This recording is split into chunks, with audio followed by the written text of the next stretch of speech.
I think heartbreak is designed to teach you lessons. I think everything bad that happens to you as a man is designed to teach you lessons. I think that's why God gives them to you. You're never going to be a good man unless you've suffered.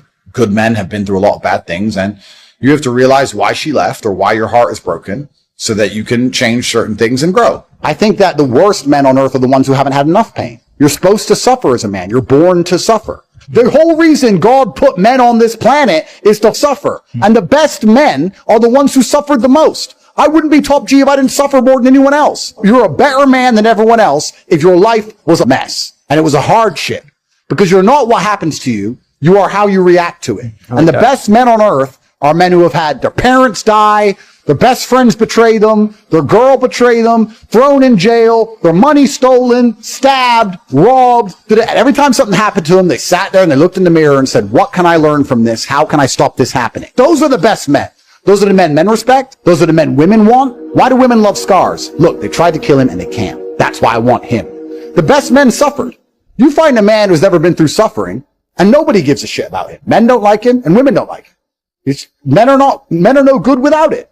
If you're an intelligent person and you crash your car, you sit and say, how did this happen? Was I driving too fast? No.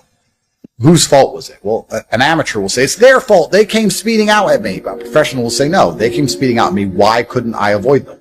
Why couldn't I move? Why didn't I see it? Why am I on this road in the first place? Like a professional analyzes everything from a position of what they could do about it, having control over all things. And it's the same with heartbreak. If you ask an amateur why his heart's broken, well, she left me because of blah, blah, and he'll just blame her like a dumbass. She's arrogant. She doesn't listen to me. Her friends convinced her to cheat. She wants this, that, instead of saying, I don't have what it takes to keep her. I don't have what it takes to talk in a way that makes her not want to listen to her friends. I'm not important. So if you self-analyze everything, then everything happens for the same reason. No matter what bad thing happens to you, including heartbreak, it all happens for the same reason, for you to analyze and get feedback. If you were more important and more successful, she was less likely to leave you. That's the truth. The thing about life is you become a better person via feedback. You don't ever become a better person via anything else, especially not practice. People say practice makes perfect, and that's the biggest mistake, because it's not true. Because I often get asked, Andrew, how do you speak the way you speak? And I say, well, feedback. And they say, well, you've practiced, right? Well, everyone practices how to talk. There's people who've been alive 30 years longer than me, practicing to speak longer than I have. Mm-hmm. Don't speak the way I speak, for example. It's just an example. You have to feedback. You have to watch yourself talk. You have to see where you've made mistakes. You have to see where you say, like. You have to remove it consciously. You need feedback to improve. So if a woman left you, that's feedback. Learn the lessons and make sure it doesn't happen again. Or sit and blame her and pretend it's nothing to do with you and then wait for it to happen to you again, because it will. That's how life works. Like feedback I got from jail or my father dying or heartbreak or being stabbed or whatever it is, all of these things happen for you to learn from them.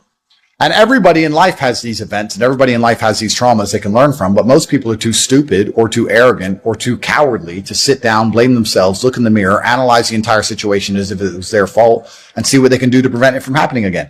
If I get wet in the rain, I blame myself. Why didn't I bring an umbrella? Why was I outside? Why was the car not nearer? Why didn't I check the weather? It's all me. Whereas the average person goes, why are you wet? It rained. And it's not their fault because the sky rains. It's not my fault. I can't stop the sky raining. Whereas I believe I could have stopped myself getting wet even if I can't stop the rain. It's a mentality. Heartbreak teaches you the power of understanding that in life, things will always get better if you try to make them better. There were girls who I dated when you were still a baby. So let's say I was 20 years old.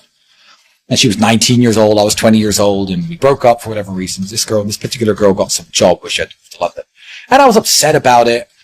If the heartbreak had never happened, well, I'd be that guy. I'd be with her now. I wouldn't have done all the great things that I've done. Heartbreak sucks. And you do have to deal with it. And again, know when to walk away without begging or humiliating yourself, especially in this day and age of DMs and messages being recorded and stuff.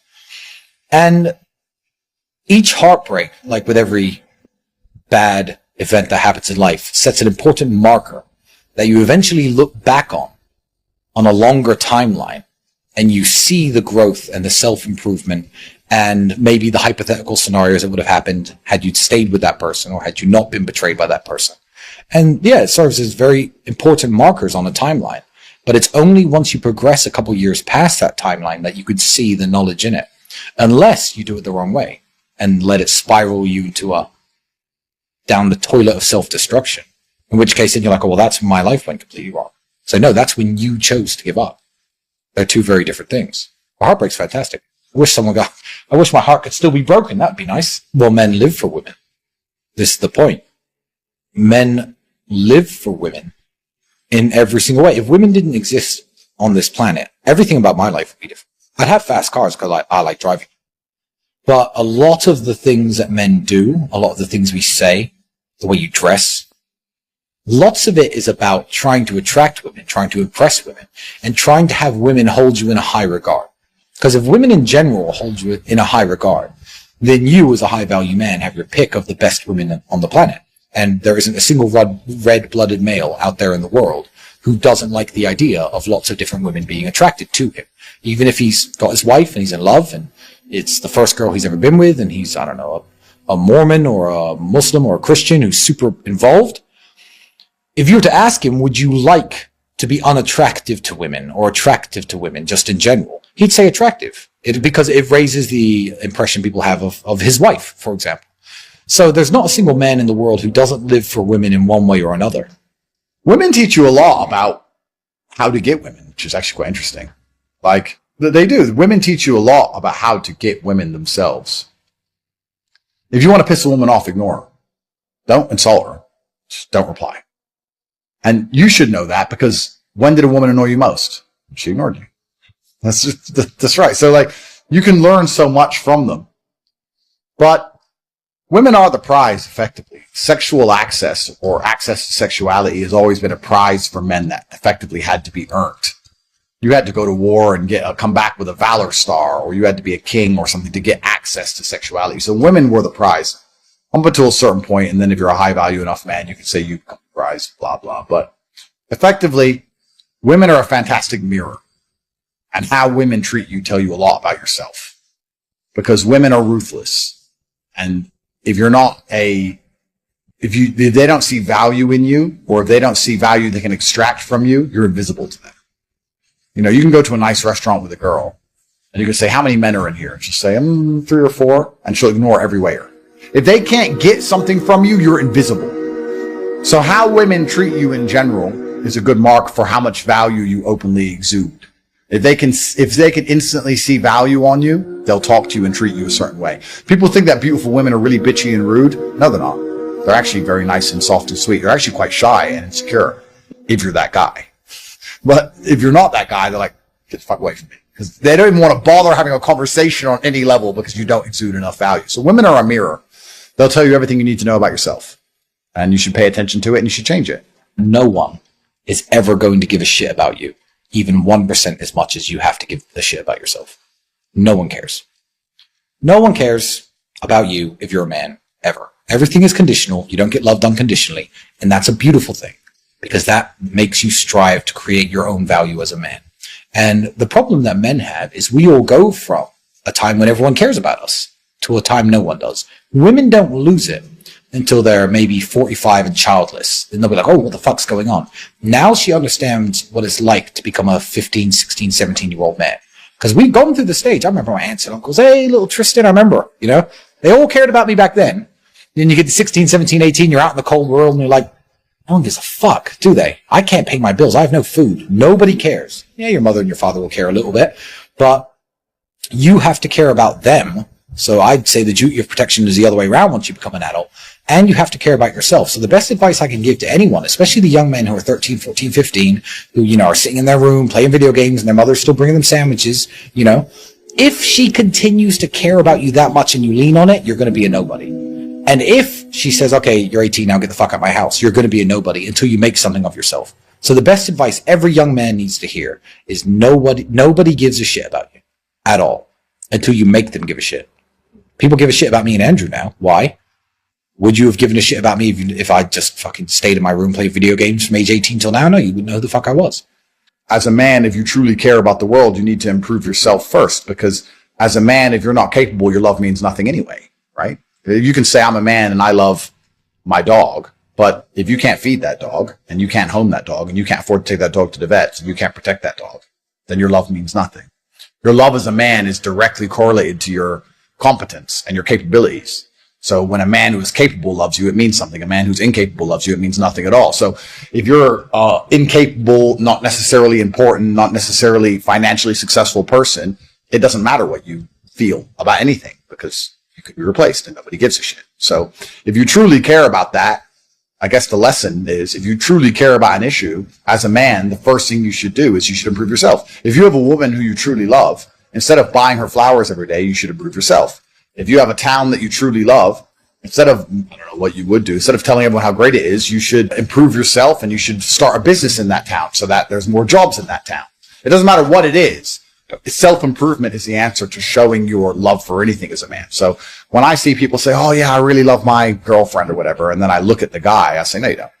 Because if you did, you wouldn't be sleeping so long. You wouldn't be so insignificant. You'd be trying harder in some way. You'd be doing something. You're not doing anything. If you're not doing anything, you don't love anybody. I would say to all the young men out there who see me as a source of inspiration, motivation, knowledge, I'd again say something similar than I said to my brother. I'd say, if I exist or not, if I speak or not, if I do podcasts, if you hear my voice, it doesn't matter. You can do all of this without me as a source of motivation. Everything I've tried to say to you and everything I've tried to tell you, I've meant it because I care about not you personally, but the way that men are perceived in this world and the way men carry themselves in this world. And if you are a true fan of mine, don't get angry, don't go nuts, don't burn anything down. Don't let this become a moment in your life that spirals you down that toilet of self-destruction.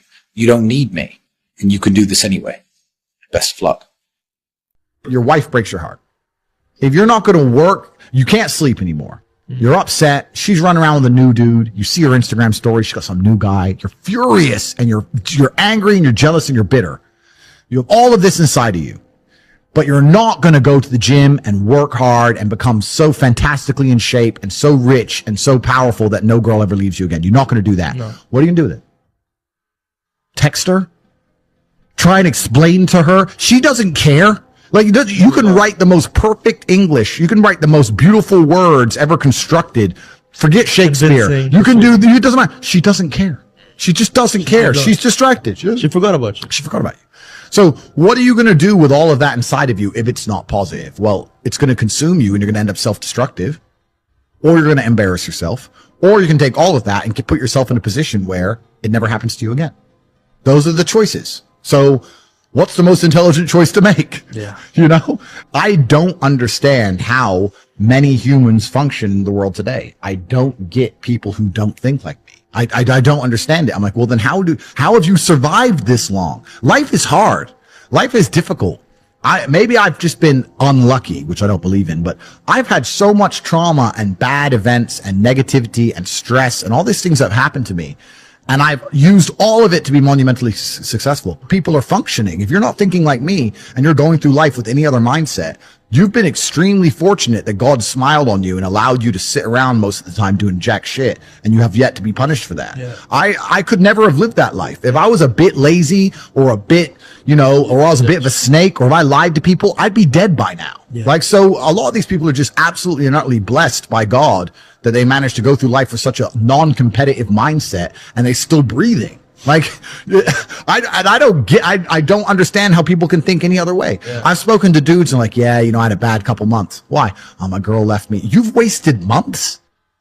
You've wasted months. Oh, like you had think of how much God loves you to have given you the grace and given you the opportunity to waste months of human time over some chick. Like, talk about blessed head to toe. If I waste months, empires are going to collapse. I'm going to end up in a cell or dead if I waste months. I have things to do every single day. I can't waste a second. Like, these people are just absolutely infinitely blessed. And their mindset is a product of that, because they're spoiled children. Absolutely spoiled children. Because there's a whole bunch of people out here daily who fail. There are men out here who fail daily, and they have yet to feel the true consequence for it. They fail to go to the gym when they know they should have gone to the gym. They fail because they forgot their keys and it took them 10 minutes to find them. They fail because they replied to a question they got sent on WhatsApp the wrong way. They fail because they didn't smile when they were supposed to. They didn't say please and thank you to that person who helped them. They fail because they didn't say hi to that girl who's looking at them out the corner of their eye. They just fail perpetually. They go through life missing every opportunity and just failing. And somehow we've built a society which is so soft and God is so giving and so graceful that they still have a place to eat and somewhere to sleep, and they're still surviving.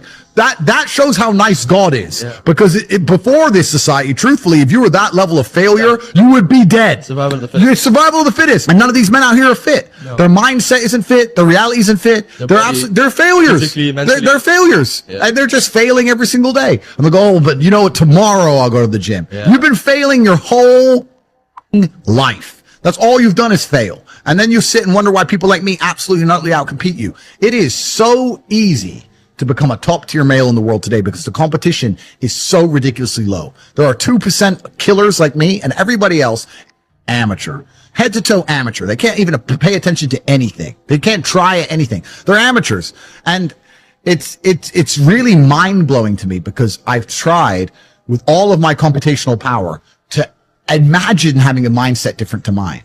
And I just can't see a reality worth having. I can't see a reality worth living. I can't see how you're going to build a life worth experiencing if you have any other mindset. I've never seen somebody massively succeed and they didn't believe in themselves, ever. I've never seen somebody who just allows life to happen to them and become blown off course by some sadness, end up doing massively monumental and important things. I've never seen it. It's never happened. It does, and it's never going to happen because it's competitor. It's like crypto. It's player versus player. Right. I can sit here right now at power. I can sit here right now and recall events that will prevent me from sleeping for 2 to 3 days. That gives me a superpower that other men do not have. They want to go to sleep. They're tired. I can stop being tired for days at a time. I can just have a thought. I can remember. I can sit, close my eyes, and use the power of my brain to vividly remember events, and I will not sleep for days. And when people come to me and say, oh, this happened, I'm really sad, or my heart broke, or this bad thing happened to me, I say, good. Thank the Lord that he's given you this endless source of motivation. You're wasting it. That's your problem. But it's been given to you. Nitrous oxide has been given to you. You just have to use it in the correct way. So I'm the luckiest man in the world because all the bad things that happened to me have given me all the building blocks to become the most fantastic man on the face of the planet. Grief. No one escapes it. Not the rich, not the poor. Not the famous, not the infamous. Grief is a natural response to loss. Often the pain of loss can feel overwhelming. You may have all kinds of unexpected emotions. You can be angry. You can have disbelief. You can have guilt. There isn't a person listening to me who hasn't encountered grief. You've lost somebody. You've been through some things. Maybe it was the loss of an opportunity. Maybe it was the slow disintegration of a relationship that was once a source of love, and now it is a source of pain. No tear ducts will go unused in this life. The moment the doctor slapped your bottom, you came out of your mama crying. There is no way around it. There is no injection for grief. No medication for grief. It doesn't matter how intellectual you might be, how wealthy, or even how spiritual you may be. Grief without discrimination comes to everybody. Don't let these people deceive you that they are so spiritual they don't know what it is to have grief. They are liars. Every last one of them are absolute liars. While grief is common to all of us, prolonged grief can be physically and emotionally debilitating. Can affect your health. Can affect your mind. It can affect the next relationship you have because you really haven't gotten over your past relationship. How long? How long will you mourn? You should have overcome your grief by now. How long will you weep? How long will you be bitter? How long will you be angry? How long will you sob and mourn and walk around enraged? What good is it getting a divorce if you're still going to be mad? If you're still going to be writing notes and wondering, did you see him? And who was he with? You are not divorced. I don't care what the paper says. You are still married. How long?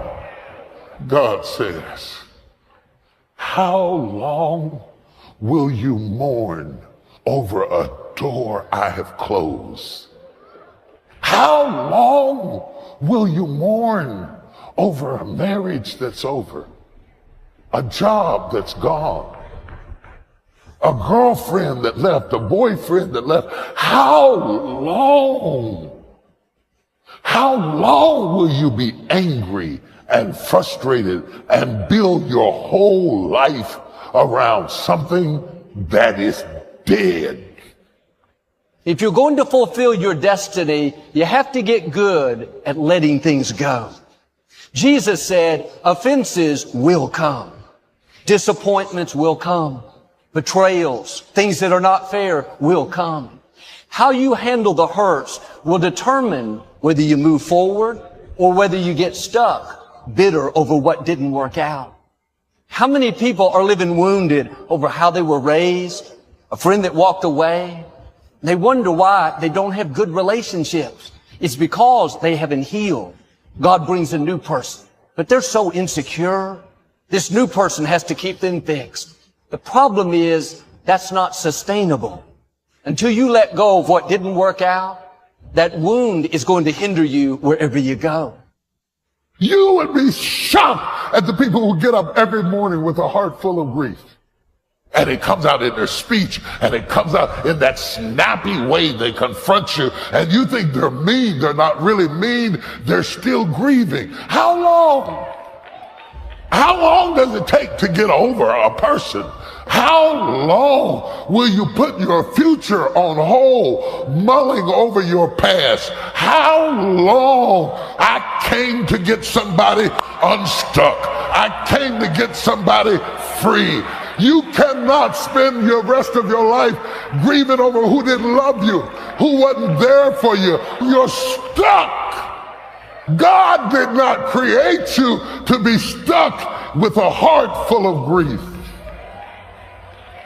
It's why you can't fall in love. It's not that there's nobody to love. It's that you haven't gotten over who you used to love. How long will you be angry? How long will you keep checking their Facebook page?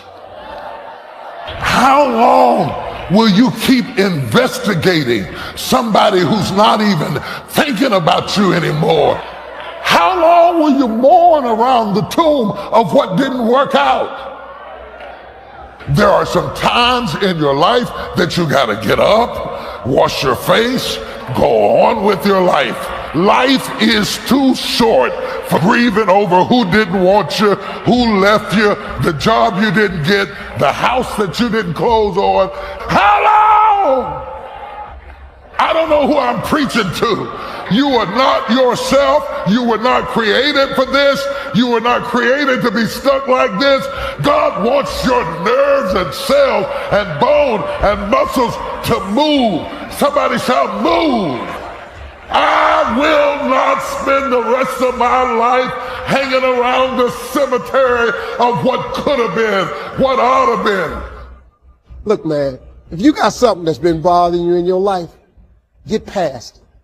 Don't lay there wallowing in your past, man. Your past is back there. It's much more freeing when you learn to let things go. Wasn't fair? That's okay. God will be your vindicator. They hurt you once. Don't let them continue to hurt you by holding on to it. Living in mourning is going to keep the new doors from opening. I want you to think about somebody that caused you some pain. Let me tell you something about the mind. Tell you something super stupid that I used to do. Do you know for years I hated my mother and my father, whoever they were, because they gave me away? And guess what? I didn't have any faces for the hatred because I never saw either one of them. And then once I forgave them and said, had they not given me away, I would have never been blessed to have the mother that I have, who to me is the greatest mother in the world. You can't change the past, but you can reinterpret how you see it. Give an interpretation that empowers you. I let that luggage go. Think about somebody that you've hurt, somebody that you've disappointed, or someone that has hurt you. Look at them in your mind's eye and say, I forgive you. Boy, that's a heavy load to let off. I want you to live in a continual process of forgiveness. Every day, we should be ready to forgive. I've learned life is full of wounded people. At times, they'll be disrespectful. They'll say things they shouldn't.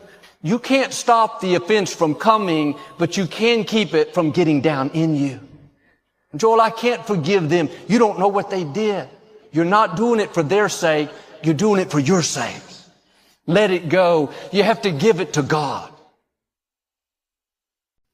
Evolution requires pain. While others complain that they do not feel happy enough, I'm happy I'm struggling. I don't want to be happy. I want to be great. This is the beauty of life as a man. Do you understand? I don't care. I'm happy to be struggling. I wanted to fight. You wanted to win. I wanted to fight. That's the difference. You're concerned with winning. I wanted to just fight. And we're fighting.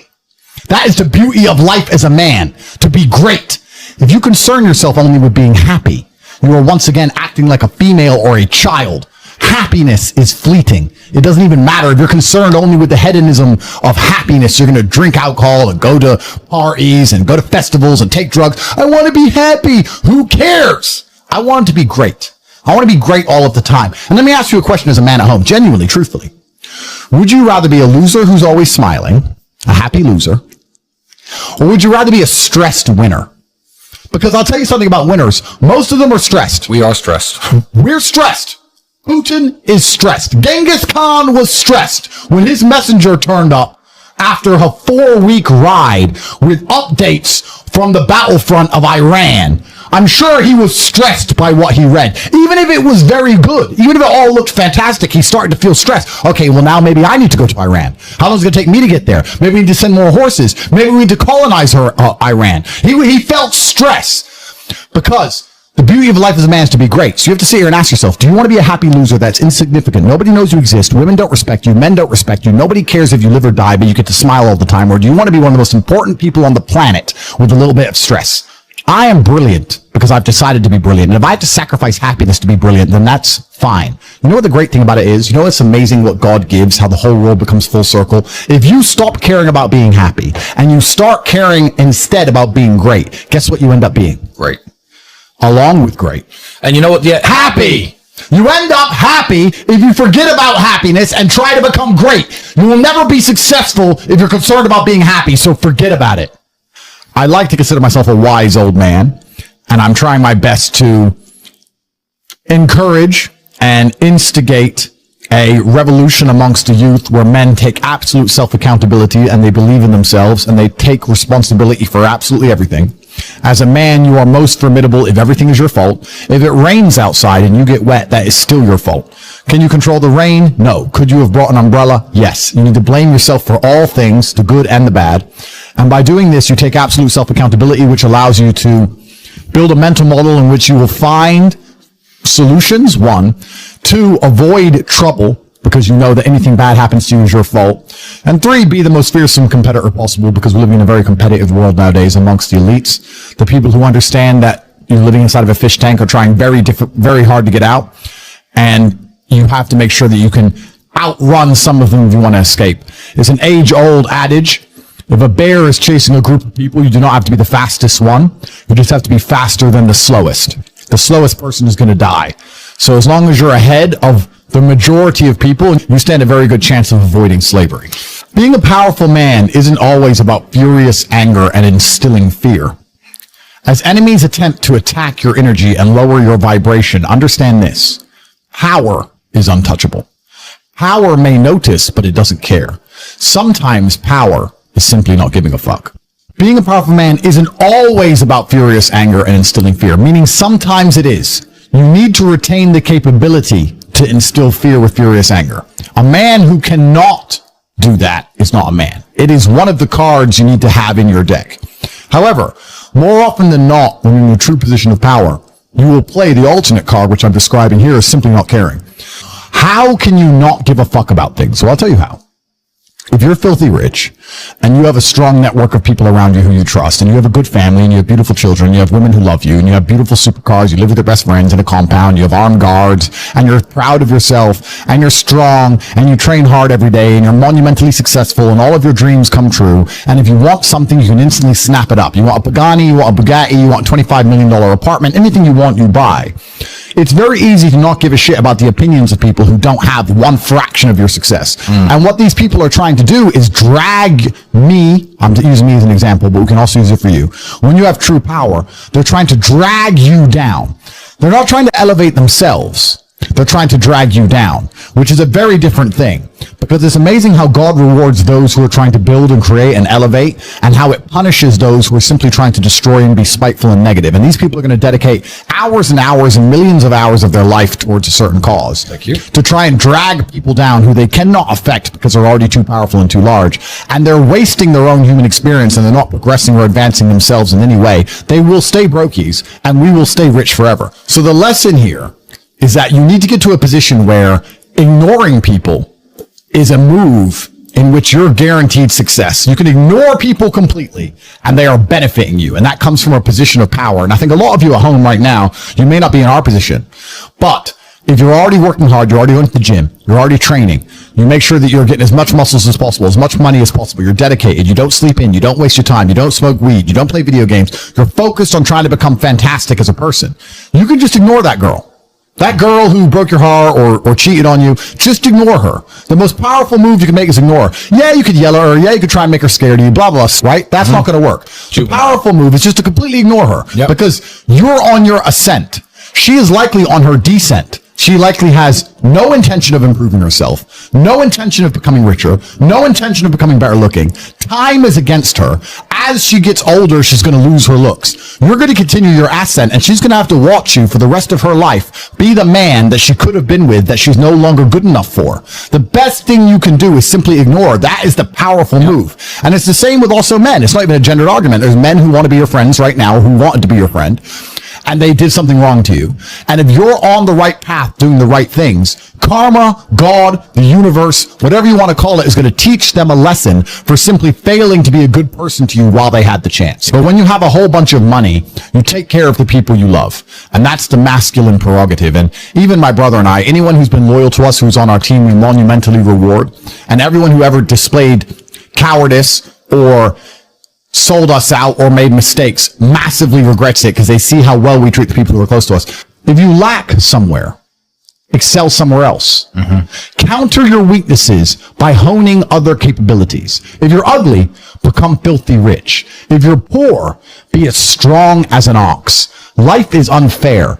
The primary focus of your energies is to balance the books. And there's two different ways you could interpret that. You can, obviously, increase the attributes that you are lacking. If you have the ability to train, because a lot of people don't. Some people are born without arms and legs, but you, with 2 arms and 2 legs, are sitting at home jerking off to Pornhub, flabby and fat. If you have the ability to train, you should be doing it. But also, there are some things that some people are just better at, and you can counteract that problem by teaming up with people who compensate for your weaknesses. People who are strong in areas where you are weak, and you team up with people where you are strong in areas where they are weak. I don't think between the people in this house and our group of friends, we lack anything. Correct. Anything. Correct. Literally anything. We can sit as a group and have a conversation about anything with anyone in the world and give useful insight and change people's lives for the better, because although I am not perfect, our team compensates one for each other. And that's the point of brotherhood. So excel in one area if you lack in others. I have people say to me, Andrew, I'm short. What do? I'm short. Okay, God made you short. Fine. Good. Doesn't matter. You can't change it. What you can do is become as strong as an ox and become filthy rich and monumentally important and extremely influential. You can do that. People say, I'm poor. You should be strong. Oh, I'm strong, but I don't have any money. Okay, then teach others to be strong. Yes. There's always a way you can take your advantages and use them. And by teaming up with other men, other people, you can build a team in which there are no weaknesses. So if you have a disadvantage, you also have somewhere God has given you a distinct advantage over others. And it is your duty to excel in that realm. It is your duty to become so monumentally influential and powerful within that specific criteria in which you have the capability to be brilliant, that your weaknesses no longer appear because they can be simply overshadowed by your network or overshadowed by your absolute competence. By constructing the correct mindset, you can be in the exact same scenario you're currently in, living the exact same life with a different mental model in which you view the world, and you will not only feel more powerful, you will be more powerful, you'll achieve more amazing things, you will be greater, you will be happier with the same car, the same woman, the same house, the same income, the same everything, but your mind changes the lens in which you view the world. Lenses change things. Rose-tinted glasses, perhaps dark glasses. You can put glasses on, change the lens, and you can view the world differently by changing how your mind is constructed and put together and the way you view the world. That is the point of mental Aikido. There's a version of you that never sleeps in, never skips training, never wastes time. There's a version of you who never fails. It is waiting for you. Genuinely ask yourself a question, you at home.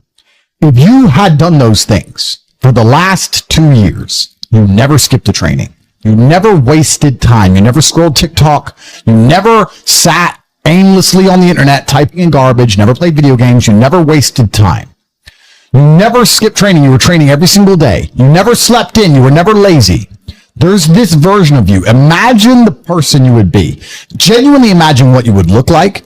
Imagine where you would live. Imagine the car you would drive. Imagine how much your woman would respect you. Imagine the love you would see in her eyes when she looks at you with adoration like a king. Imagine your existence. That person is waiting for you. And the only thing that's stopping you from being that person is your monumental laziness. You can have it. The universe is very giving. It will give you anything you work for. I've never seen somebody try for something with all of their might and not get it. The only people who do not have the things they want are the people who do not try for them. I've never seen a person wake up and say, my only dedication in life is to solve a Rubik's Cube and fail. You are not stupid. You are not incompetent. You are lazy and arrogant.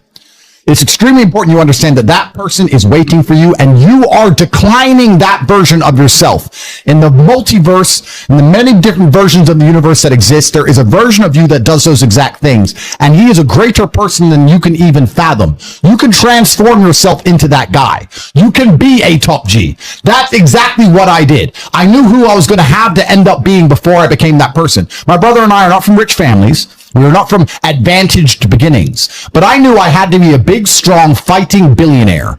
That's what I knew I had to be. Discipline is the key to success. If you cannot force yourself to do something you don't want to do, how are you ever going to put yourself through the suffering required for greatness? If you cannot force yourself to train when you do not want to train, if you cannot force yourself to work when you don't want to work, if you can't force yourself to not log into Pornhub or force yourself to eat right, how can you possibly ever become a monumentally successful person if you cannot control yourself long enough to do what must be done as opposed to what you feel like doing? The only people who get to live their lives based on how they feel are women and children. Children can cry because they feel like crying, as can a woman. A woman can start an argument because she feels like arguing, as can a child. A man must do what he is supposed to do irregardless of how he feels. That is the key component to masculinity, is discipline. If you do not have the discipline to dedicate yourself to anything, you are going to fail and be crushed by the people who can. If you only go to the gym when you feel like going to the gym, you're never going to be as strong as the people who go to the gym when they don't feel like going to the gym. That is a reality of life. So, I train every single day. I've actually heard from some people saying, you overtrain. And I explained to them, one, I don't believe in rest. I'm not you. I'm not pussy and I'm not broke like you are, Mr. Fitness Trainer, standing around the gym teaching people $50 an hour. I don't need to listen to you. Secondly, I don't train because I want to get bigger. I train every day because it is difficult to train every day. It hurts. I don't want to. I wake up and I'm busy. I have other things to do. I don't feel like doing it. So I force myself to do it 7 days a week, 365 days a year so that I know I'm the kind of person who can do what he doesn't want to do when it needs to be done. I am that man. And it's more of a mental exercise than a physical exercise at this point.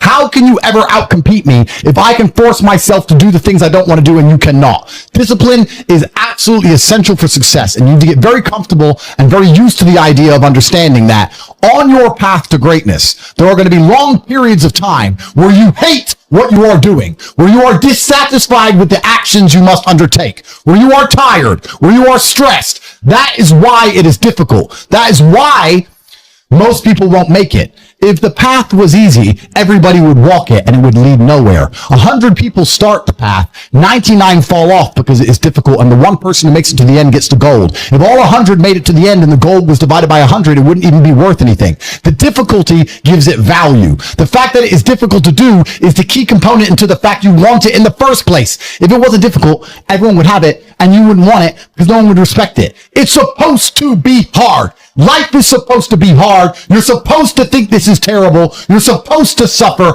and smile through the pain regardless. Discipline is the key to success in all realms as a man. And if you lack it, you stand no chance. You can give most people a roadmap to success. You can give them a Ferrari with a full tank of gas, and a lot of people still wouldn't make the destination because they would say the drive is too far away. Quitters, they don't have the discipline. You can tell them exactly how to do it. You can give them the mechanism to get there, but they don't have the discipline to complete the drive and end up at the destination. That is the majority of Earth. This is your competition. People who, even if they are told what to do, and people tell them exactly how to do it and help them do it, still quit, still fail because they lack discipline. Even me, with my monumental powers, I can't make a quitter successful. It doesn't matter how good I am. It doesn't matter how easily I make it for them to succeed. It doesn't matter how compendious and concise and powerful the real world is. It doesn't matter how much I text them and motivate them, how many emergency meetings I do to try and talk to them and hype them up, how much motivation I give them. It doesn't matter what I do. If they are a quitter, guess what they're going to do? They're going to quit. No matter how simple the map is to read, no matter how fast a Ferrari is, somewhere along the drive, the sun's going to get in their eyes, and they're going to sit there and go, I don't like this, this is hard, and they're going to quit. Quitters are the number one type of people that nobody can help. If you're a quitter, I can't help you, life can't help you, God himself cannot help a quitter. So if you lack discipline, you lack the very basic building block to any type of success which exists on the planet. By every single metric which can be measured with science, you are going to stay a loser and a failure. The key is to keep training. If you train hard every single day, you don't have to worry about a little bit of vitamin C. It's true. If you don't train and you don't smoke, you're still going to be a pussy. Yes. The answer is always hard work. As soon as you are granted life, you are guaranteed death. What you do in between is up to you. You are all conscious. That could end tomorrow. That could end in 100 years. But the time between the beginning of your consciousness and the end of it is completely up to you. Training is never the wrong decision. If you're in jail, you should train. If you are free, you should train. If you are rich, you should train. If you are poor, you should train. If you smoke, you should train. If you don't smoke, you should train. If you drink, you should train. If you don't drink, you should train. You cannot escape that hard work is always the correct decision. There is no time in any scenario when working hard is going to be the wrong answer. You should always try your very best in all things. I will smoke 10 cigars a day and beat the shit out of you because I train harder than you can possibly fathom. Pain is an extremely important part of the equation. Pain is the elixir of success. When people say this bad thing happened to me and I'm suffering, I say good. It is pain which is required. It's one of the elements in the chemical reaction. The chemical reaction requires 5 particular distinct compounds, and you have 4 and you're missing 1. It simply doesn't work. Pain for a man is one of the most important elements in becoming successful. Batman is Batman because they killed his parents. If they did not kill his parents, he would not be Batman. You're supposed to suffer. You're supposed to take that pain. The worst thing that can happen to you as a man is you live a life with no pain in it. To be born into a rich family and have a nice, easy life and be given money, and you don't have to go to the gym and not have to train because you have bodyguards and sit around like a fuck up. You're going to be miserable and unhappy and a drug addict buying prostitutes. You're only going to have women who adore you. You're only going to feel confident in yourself and feel happy when you've been through hell and come out the other side. The pain is required. And you'll often notice that people who are better than you are people who have suffered more than you have suffered. So, the person who is waiting for you, he requires your motivation. It also requires huge amounts of pain. So when bad things happen to you, do not sit at home and lament. Do not feel sorry for yourself. Instead, look in the mirror and say, thank you, God, for giving me one of the ingredients that is needed for the chemical concoction that is going to turn me into a superhero. Because pain is an extremely important one. In fact, it's one of the most important ones for a man. Everything is war. All of it. Sitting in the commute without losing your patience is war. Trying to find a way to escape your slave job is war. Keeping your wife happy and your children inspired is war. Training to become stronger than before is war. It is all war, and it cannot be avoided. And I'll tell you why it's war, because war is two opposing sides trying to achieve the same goal. Two opposing sides want the same land or the same influence over X land. And the car you want, the Ferrari, you're not the only person who wants it. The reason it's so expensive is because others people want it. The girl you want, the beautiful woman, everyone wants her. It is war. It is competition. Everything about life as a man is war. It is conflict because you are competing against the other men who want it the same, which is why discipline is such an important thing, which is why you must take the pain and add it to the concoction to become as formidable as possible. Life is war. This idea that you can go through life as a man and avoid war is probably the biggest mistake that most men make, because it is impossible for you to achieve anything significant without war. Running a business is war. Running a hotel, running a restaurant, running an online company, it's war. Training is war. Life as a man is war. You need to wake up and view it exactly as what it is. Everything I want, other people want. Everything I desire, other men are trying to get. This is a war, and I must outcompete them. That is the best possible mental model you can have. Even in jail, it was a war for who could stay most calm. A war who could control their mind the best. A war for who could suffer the least. That is war. I was surrounded by people who lost their minds and I refused. It was a battle and I was successful. Life in and of itself as a man is a never-ending struggle and a never-ending battle. It is the constant of the human condition. Your enemy is the version of you which doesn't take shit. Your enemy is the version of you which goes to the gym every single day. And if you've done this correctly, then what you should be doing by now is thinking of him permanently. Every single time you go to the gym and you haven't done that one extra rep, he did. Every single time if you don't feel like doing something, you have to think, yeah, but he would do it. If you truly constructed him the way you should, he should be crossing your mind with every single thing you do. And this is why it's important to develop an ego. This is lesson 2 of the Iron Mind course, is to develop an ego. Egos are extremely important. Egos have always existed. Throughout ancient history, men, kings, went to war, and millions of people died because someone insulted him, because of his ego. Egos are a natural human thing, and they're extremely important. And the modern world tells men to not have an ego. And they do that because it makes you weak and easy to control. You can only have an iron mind if you are so sure of yourself, so egotistical that nobody can break it. So an ego is extremely important. Now, for the first lesson, we built your enemy, and we built this perfect person you're going to be battling against. And there's a very specific reason we did it based on a version of you. One, because it shows who you could be. But the other reason is also because if your ego is based around beating this person, you get to go through life and be a nice guy to everyone else. People say don't have an ego because they think that if they give you an ego, you have an ego, you're going to be egotistical to the people you meet. I'm a nice guy to everyone I meet because they're not my enemy. I'm not combating against them. I'm a nice guy to every person. I'm a nice guy to every woman. I say please and thank you. I'm a nice person, but I do have a massive ego. But my ego comes into play when I'm fighting against my enemy. Listen, did you fuck your wife yesterday? Maybe you did. So imagine this guy fucked your wife. He would have fucked her better than you did. And this should inspire your ego. The person you're battling against is beating you.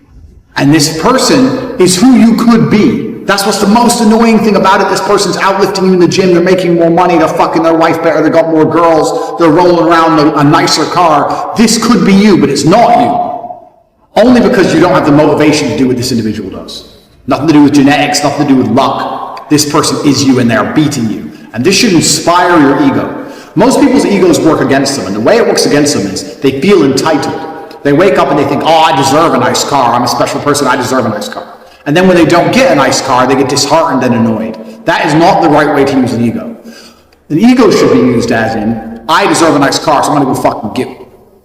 That's an ego. So this person who you've built, your enemy, he has a nice car because he has worked harder than you have. So he has a nice car and you don't have one. Whose fault is that? There should be no reason, no excuse for you to not do everything that you believe you need to do to be the best person you can be if you've properly created this enemy. You've looked at this list, 25 to 30 points long of everything this guy does. And you should look at that list and think, fuck, this is who I'm competing against. I need to start getting my shit together. And your ego should stop you from wanting to lose. Otherwise, day after day after day, you are losing to this individual. This individual is beating you day after day after day. You can't let that happen. Your ego is extremely important, and you only have one person you're competing against, and it's the person you created, which is nothing more than a better version of yourself. So day by day, you're losing this battle, and that should make you uncomfortable, it should make you nervous, it should make you anxious. So you start to feel that way, because this is the truth. If you've truly imagined who your enemy is, and you truly imagine them beating you, you should not be able to relax. The fact that you can still sit and watch TV means you need to go back to the first video of this course and start again, and do it properly, and do it well enough so that you can no longer sit still. You look at yourself in the mirror and go, okay, yeah, I've got some muscle, but this guy, he's got real muscle. I've got a little bit of money. This guy, he hustles nonstop. He's on Twitter nonstop. He's started businesses. He's learned how to make websites. He's trading crypto. He's got all of Tate's programs. He's got this. He's got that. You need to get your shit together. And if you do that properly, you'll start to feel nervous. You'll imagine the version of you that is as amazing as they could be. And then you look at yourself and realize that you're failing. It's the reality. And you'll sit there and go, fuck. Now, when you feel anxious, there's only one thing you can do. You can either sit there and be anxious like a little girl and be worried about it, or you can put some things in action. I was nervous before every single fight, and that's when I fought the best, because I was afraid. I was afraid of losing. And you need to be afraid of losing day by day throughout your life. You know who your enemy is, you know what he's doing, and you're losing day by day. Now, if you go to the gym and you beat your personal best, let's say the most you've ever benched is 100 kilo, you go there, you bench 105 kilo. The days you beat your personal best are the days you've beaten this individual. That's the only day you're allowed to claim a victory. If you beat your personal best, you can claim a victory. I went there, I did more than I've ever done, I beat this guy. But if you're not beating your personal best, he is beating you. And that should inspire you to try and smash through your own records day after day after day. The most money you've ever made in a month. The most weight you've ever lifted. The most girls you've ever spoke to. It doesn't matter what goals you set. You have to understand that you're going to spend a lot of time losing. And all this time you're spending losing is going to damage your ego, and that's going to make you anxious and unhappy and nervous, and you're going to put all that nervous energy into smashing your personal records so you have those days of victory. Everything compounds. What most people don't understand is they think that life just changed overnight. Everything compounds. People say to me, oh, Tate, how did you become successful? I can't tell you the one thing that made me successful. I was always driven, motivated. I understood how to make good connections. I looked after the people who looked after me. I always knew what the right thing to do was. I didn't drink for many years of my life. I didn't do this. I didn't do that. But I did do this. And it all comes together to success. It's not about one thing. A lot of people go through life with a very average attitude to life, and they wait for their one big break. Yeah, maybe you'll get it, but that's not the reality. If you're hoping for a big break, you may as well just keep buying the lottery tickets. You have to build your big break. And you're going to do that with 1,000 tiny victories. It's a change of mindset that's going to allow you to put together 1,000 tiny victories. And the change of mindset is simply understanding that there's a version of you that exists somewhere in the multiverse, which is much better than you are right now. They have the same star, the same genetic composition, but they are destroying you in every measurable metric, purely because they don't get lazy, don't get tired, don't watch TV, don't waste their time. They have an iron mind. And that person is going to become you now. That is who you are fighting against. I was a 4-time kickboxing world champion. For 12 years, I trained 5 hours a day, 6 days a week. And I was motivated to train probably about 25% of the time. The rest of the time, I went because I am disciplined. You don't feel like going through that shit on a Wednesday morning when you wake up, but you have to do it because you're disciplined. You're either a disciplined individual or you are not a disciplined individual. There's a difference between want and want. And I say this all the time. People say to me, I want to be rich. And I say, okay, well, I want to be able to ice skate. But I don't want to be able to ice skate enough to go learn how to ice skate because I can't be bothered. I mean, surely if I could click my fingers and be a figure skater, I'd click my fingers. Who wouldn't? Well, I don't want to actually go train because I don't want it enough. And this is the exact point with money. Everyone wants money put on their lap. If you truly wanted money, you wouldn't be able to sleep until you fucking had it. And this is the point. Because when I had nothing, I couldn't be distracted. You couldn't distract me from what I wanted. That's who I am. If I want something, I'm going to get it. I do not need to be motivated. I'm a disciplined person. If I allocate X amount of time to work, I'm going to do it. But that is the bottom line answer. It's discipline. You're going to have to work when you don't feel like working. That's how it's going to have to be, or you're never going to be in it. One of the only things in this world you can control is your state of mind. You can't control the weather. You can't control other people. You can't even control your health. You might get a brain hemorrhage, or you might get hit by a bus. One of the very few things in the world you have genuine control over is your state of mind. You decide if you're a disciplined person. You decide if you're a happy person. You decide if you're a depressed person. These are things that in real time you can affect in your brain. This is all you can control on earth. If you can't control that, then you're just a feather in the wind. And life's going to blow you around, and you might land somewhere good. You might land in dog shit. Nobody knows. Your state of mind is what you should be able to control. If you can't wake up and say, today I'm making some money, and actually try your very, very best, and actually stay dedicated to that task. If you can't do that, you're fucked. Every man understands you shouldn't be complaining about things you cannot change. You have to play the cards you're dealt. To be born a certain height and then to sit there and go, what do I do? I'll tell you what you do. You become the best version of yourself, just like everyone else does. Nothing about the height is in and of itself enough value for me to be a valuable man. As a man, you build your value. You are born with the cards you're dealt. Sure, it'd be ideal. Look, I'd love to be 7 foot tall. I'm not. So it's the same argument. If you're 5'2", you need to become rich, strong, and funny, and charismatic, and interesting, and witty. If you're 6'4", you need to become rich, strong, well-connected. It's the same game. So to sit there and complain about it is asinine. All of you have a handful of instances. I don't think you understand that. You could have been in a car crash at 4 years old and lost your legs. Do you have any understanding of how lucky you have been? This is pure luck. There's only luck has kept you fully able-bodied, sitting there, capable of learning and listening and becoming something. You don't really need to be that tall if you're important and rich, and when you walk in the room, you think when fucking Mayweather walks in the room, people give a shit? Fix that frame in your mind. You are viewing yourself as a short man. Stop it. Walk the fuck up and be the man. You talk a lot about purpose, why we are created as humans and why we are here. Like, what is the purpose of life? Why have we been given life? I think we're here to struggle and to learn. I don't think we're here to be happy. That's why when we keep going back to the happy argument, I've always found that kind of frustrating and annoying. Yeah. When someone goes, oh, but I want to be happy. Why? Why? Why do you want to sit there and laugh? Like you were happy your entire childhood. That's your happy days. You're allowed to be happy as a kid. It's all over now, right? You're a man. You have responsibilities. I think we're here to do important things, and important things are going to be difficult, and they're going to be hard, and you're going to get frustrated. But that's what gives you purpose. I think we're here to struggle. I think we're here to endure pain. Yeah. I think we're here to just see how hard we are to kill. I think that going through terrible things and living through them and coming out the other side is one of the most fantastic things about being human. I think that it's almost like once you understand what life is really about, there's no emotion which isn't enjoyable. The only emotional state which can be seen as detrimental is feeling nothing at all. But if you're sitting at home and you're feeling truly heartbroken, at least you're feeling something, right? And I think that's the whole part of being human. I think we're here to struggle. I think we're here to go through pain. I wake up each day and go, what can I attack? What problem can I solve? And look at history. Why did Genghis Khan wake up and want to conquer the whole world? Why did Napoleon conquer the world? Why did Alexander the Great conquer the world? Just wake up and just say, give me this, give me that. I want all of it. Yeah. There's an army there. They're really big. We're better. It's intrinsic. You need to go and conquer. That's the purpose of life. Do you believe that God created us? So why did God create us to struggle? Because if you don't struggle, you don't learn. God created us to learn and understand ourselves and understand other people and understand the world. And what did I say earlier? I said that you don't learn a lesson without pain. So you have to struggle to learn anything. There's only two ways to learn things, the hard way or the harder way. If you're smart, you can learn the hard way. But in my experience, 99% of the planet only learn the hardest possible way. If you want to feel happy inside of yourself, and you want to feel content, and you want to feel stable inside of yourself, you need to live true to God. And I'm not saying you can't drink a little bit of alcohol or not party or not have a little bit of fun, but you have to be a good person.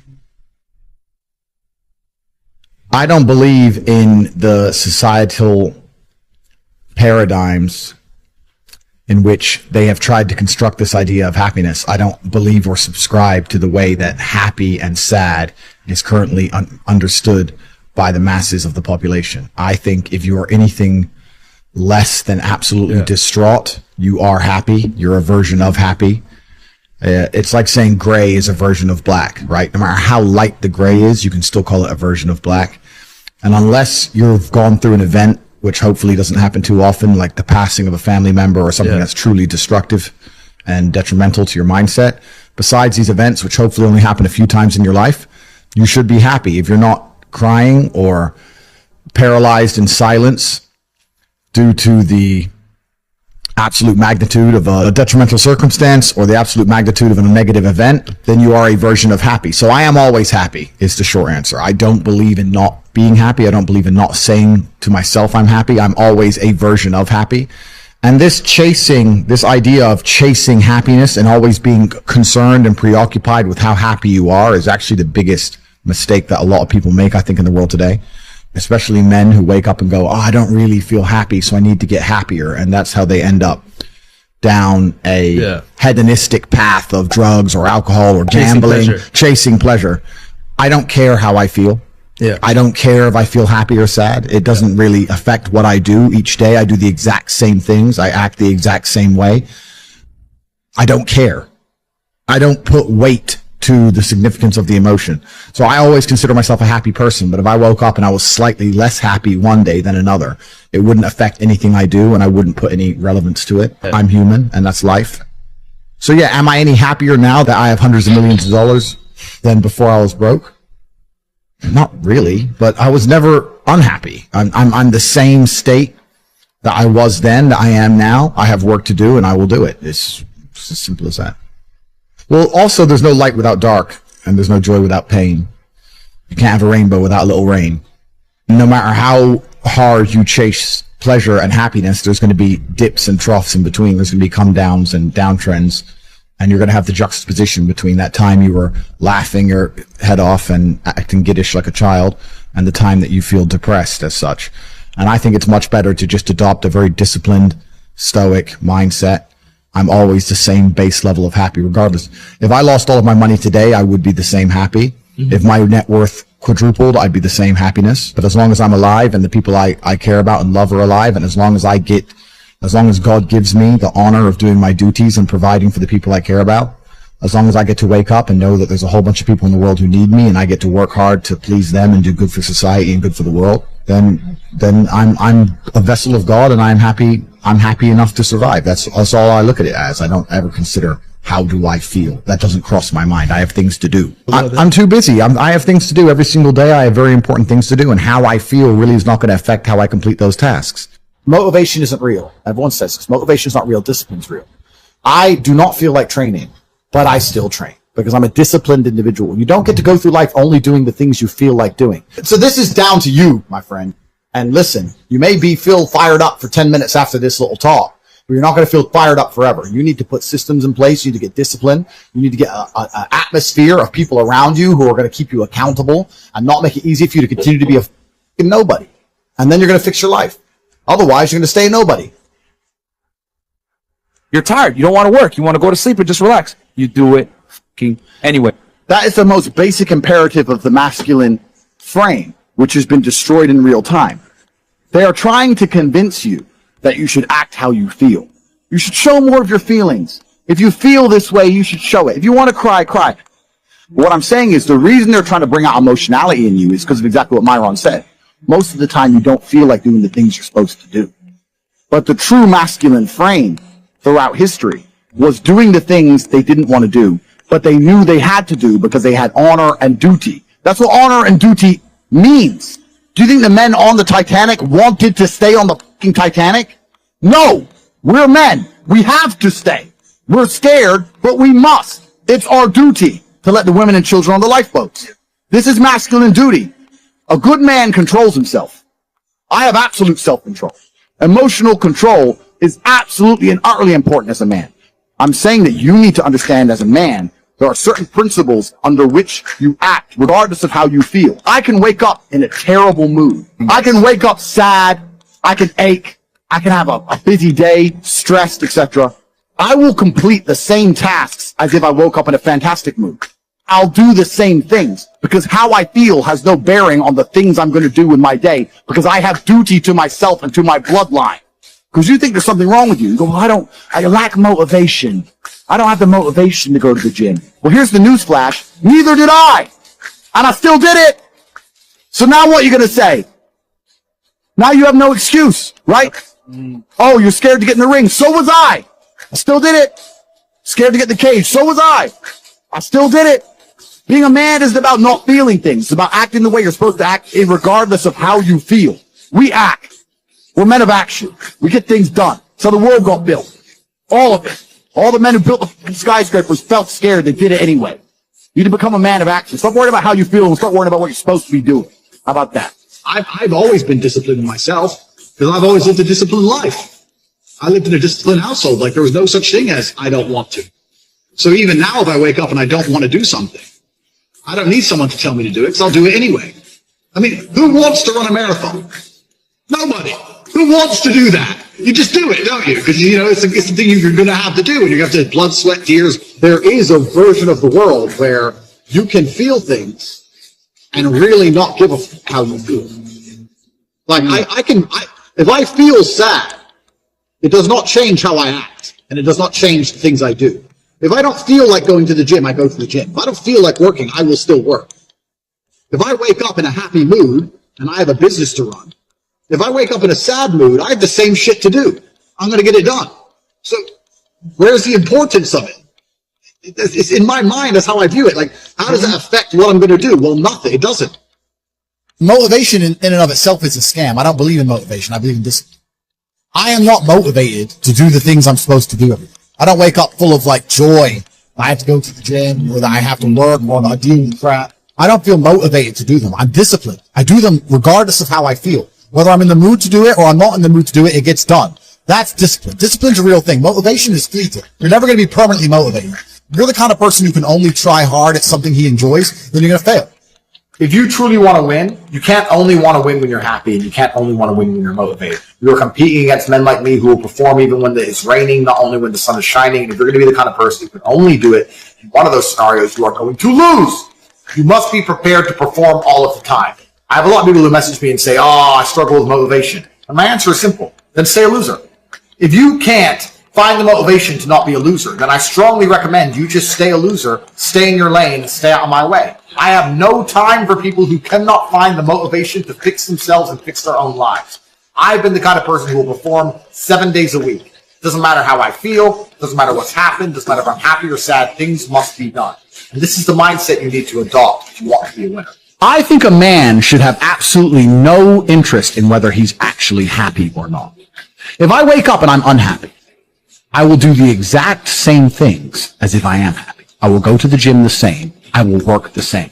How I feel has no impact on how I live my life. I don't think happiness as an index is a healthy view for a man to have on life success. If you're waking up and going, oh, am I happy, am I not? You're looking at life wrong. I think as a man, if you put happiness if you move it down the scale, right, and you start looking at, am I successful? Am I competent? You know, am I achieving things? Am I respected? If you start to look at these indicators of your life, you're going to end up being happier without actually analyzing if you're happy or not. You have to just work. At some point you have to bite the bullet and just work. Working harder is never going to not help. No matter what scenario you're in, working harder is never going to not help you. And it's amazing that I give different versions of the same answer for 99% of the questions I'm asked. Work harder. If you have a problem, whether you're broke, whether you're out of shape, whether your friend dies, whether your girl leaves you, whether you're depressed, whatever it is, working harder is almost always the answer. So you know what you need to do. You need to do it. And what's amazing, again, is kind of like the antidote. If you take the antidote before the poison, then you never get sick in the first place. If you're always working as hard as possible, if you're always working your ass off and trying to be the best version of yourself every single day, then you never get sick in the first place. You're already working. You're already taking the antidote. So things can't attach to you. They can't get hold of you. Working hard is the antidote to everything. So why don't you just do it in advance? Why don't your life just become work like mine? Why don't you just dedicate yourself to a cause and get up and do what you're supposed to do every single day? I can't stand quitters. So if you're the kind of person who's going to quit because it's hard, I don't even want your energy around me, right? You need the people who don't quit. I don't quit. Every single facet of my life is testament to the fact that I don't quit. I didn't quit. So that's the difference. When it was hard, I did it anyway. That's who I've always been. And if you don't have that kind of tenacity, you're never going to be anything. So I'm indefatigable. I do not give up. I do not get tired. I do not quit. That's what they want. That's what the enemy wants from me. They want to try and win a war of attrition. They want to wear me down and hope I quit and give up. I am not that guy. I'm not that guy. I'm the guy who keeps going.